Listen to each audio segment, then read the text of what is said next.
2025년 7월 7일 월요일 영상 새벽 기도의 자유로 나오신 모든 분들을 주님의 이름으로 환영합니다.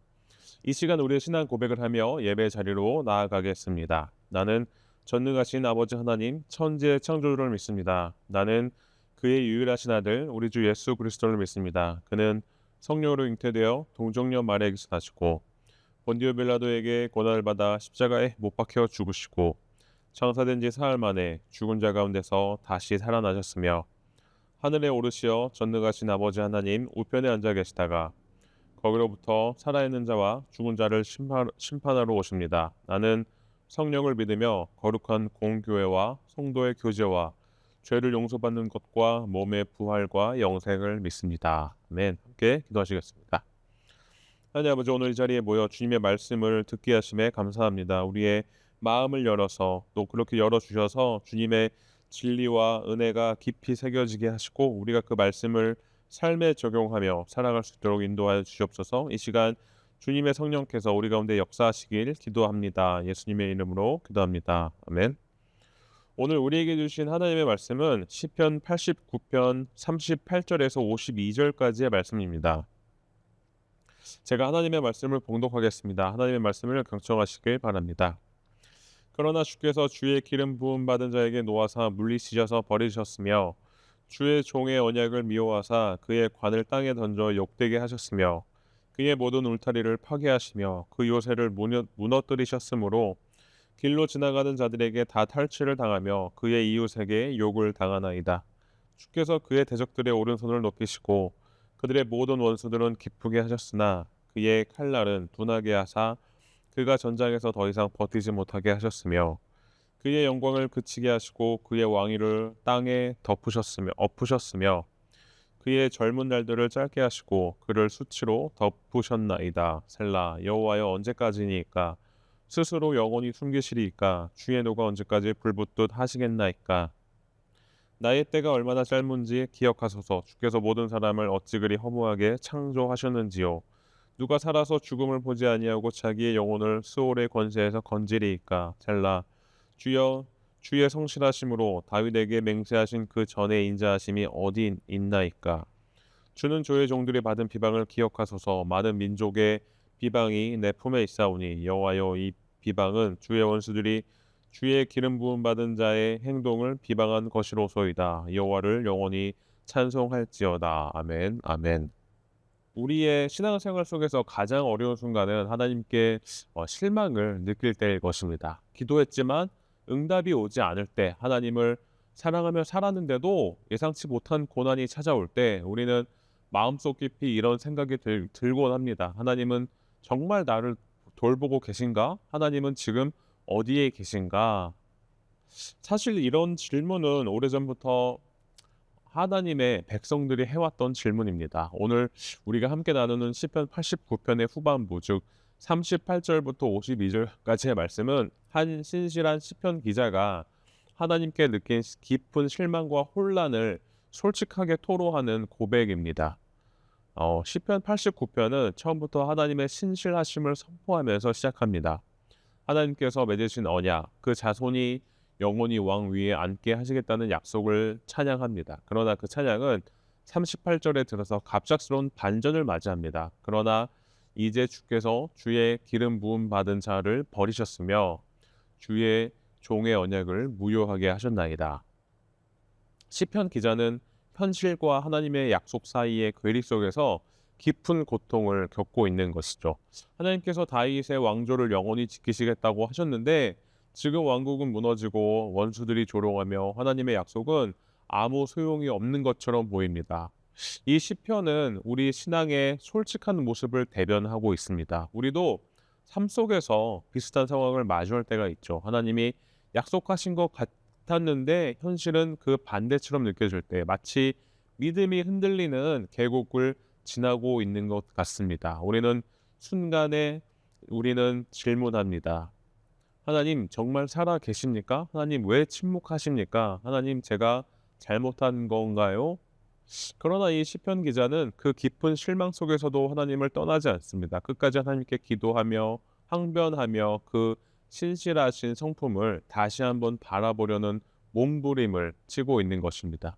여러분, 이것이 진짜 신앙인 것이죠. 상황이 이해되지 않아도, 감정이 흔들려도 하나님을 향한 믿음의 끈을 놓지 않는 것. 오늘 우리는 이 시편을 통해 하나님께 실망했을 때 우리의 마음과 믿음이 어떻게 반응해야 하는지 배워야 합니다. 오늘 본문을 자세히 들여다보도록 하겠습니다. 오늘 본문 38절에서 45절을 보면 하나님께 실망한 감정을 솔직히 표현하라라는 교훈을 우리가 알 수 있습니다. 시편 기자는 숨기지 않습니다. 그러나 이제 주께서 버리셨나이다. 주의 종의 언약을 무효하게 하셨나이다라고 고백합니다. 그는 느끼는 대로 그대로 하나님께 말하고 있는 것이죠. 이것은 불신앙이 아닙니다. 오히려 진실한 신앙인의 태도인 것이죠. 하나님과 인격적인 관계 안에 있기 때문에 하나님 앞에 솔직해질 수 있는 것이죠. 신앙은 감정을 억누르는 것이 아닙니다. 믿음은 우리가 느끼는 고통과 실망을 숨기고 포장하는 것이 아니라 그 고통을 하나님께 그대로 들고 나아가는 용기인 것이죠. 예를 들어보겠습니다. 예레미야 선지자는 주를 나를 속이셨습니다라고 고백했습니다. 욥은 고통 중에 나의 날이 끝났으니 나는 사라질 것이다라고 절망했습니다. 예수님조차 십자가에서 엘리 엘리 라마 사박다니라고 부르짖으셨죠. 우리도 실망할 수 있습니다. 그러나 중요한 것은 그 실망을 가지고 하나님께 나아가야 하는 것이죠. 또 이어서 오늘 본문 46절부터 51절은 하나님의 언약은 무너지지 않는다라는 것을 우리가 알 수 있는데요. 시편 기자는 계속해서 하나님의 침묵과 외면에 대해 말합니다. 여호와여, 언제까지니까 주의 종이 받은 능욕을 기억하소서. 하지만 이 고백의 중심에는 한 가지 중요한 신앙의 고백이 숨어 있습니다. 하나님의 언약은 무너지지 않는다는 신뢰인 것이죠. 지금 눈에 보이기엔 다윗의 왕위가 끊어진 것 같고 모든 것이 무너진 것 같지만 기자는 하나님의 신실하심을 끝까지 부여잡고 있습니다. 왜냐하면 그는 알고 있기 때문입니다. 하나님의 언약은 일시적인 상황에 의해 폐기되지 않는다는 것을요. 오늘 우리도 마찬가지입니다. 하나님의 언약은 감정이 아니라 진리에 기초하는 것이죠. 우리의 형편이 아무리 달라져도 하나님의 약속은 그대로인 것입니다. 다윗에게 주신 왕권의 약속은 궁극적으로 예수 그리스도를 통해 완성되었습니다. 다윗의 후손으로 오신 예수님은 십자가에서 죽으셨지만 부활하심으로 진정한 왕의 자리에 오르신 것이죠. 현실이 무너져도 언약은 무너지지 않습니다. 그것이 우리가 붙들 믿음의 뿌리인 것이죠. 마지막으로 오늘 본문 52절을 통해 알 수 있는 것은 고난 가운데서도 하나님을 찬양하라입니다. 시편의 마지막 구절은 아주 인상적입니다. 여호와를 영원히 찬송할지어다. 아멘, 아멘. 이 구절은 단순한 마무리 문장이 아닙니다. 이 시편 전체가 쌓은 탄식과 고통의 절정 속에서 믿음이 터뜨리는 찬양의 고백입니다. 이 고백은 상황이 변해서 나온 것이 아닙니다. 하나님이 아직 응답하지 않으셨고 다윗의 왕위가 회복된 것도 아닙니다. 그럼에도 불구하고 하나님은 찬송받으시기 합당한 분이라는 신앙의 선언인 것이죠.